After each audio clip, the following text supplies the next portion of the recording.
When I arrived in Florida as part of a jump team, we were tasked with moving further south towards the Keys in order to set up a shelter for some displaced residents. When we found a location that was suitable for a shelter, it was in Isla Morada. And at the time, people weren't able to move further south because their homes were pretty destroyed. One of the folks that were out there was a husband and wife and a little boy named Israel.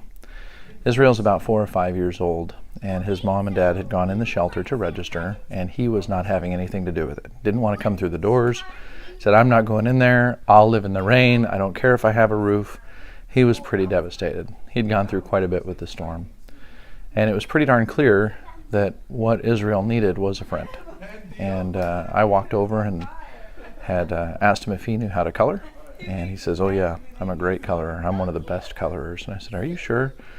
I want to see you color. I've got some coloring books. Let's go see how your coloring is.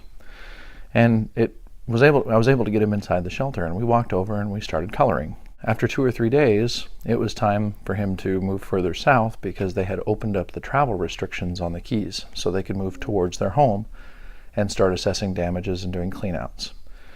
Israel, the shelter was in a gymnasium, and Israel literally from one end of the shelter just threw his arms wide open and started running at me and saying, just at the top of his lungs, I'm going to miss you, and gave me the biggest bear hug you could possibly imagine. And he just kept saying, I'm going to miss you, I'm going to miss you. Sorry. Oh, I miss him. I told him I'd never forget him. And that experience, it's why we do what we do. He was able to have a friend in a scary place, and we took away the scariness. All you are gonna be in our heart forever.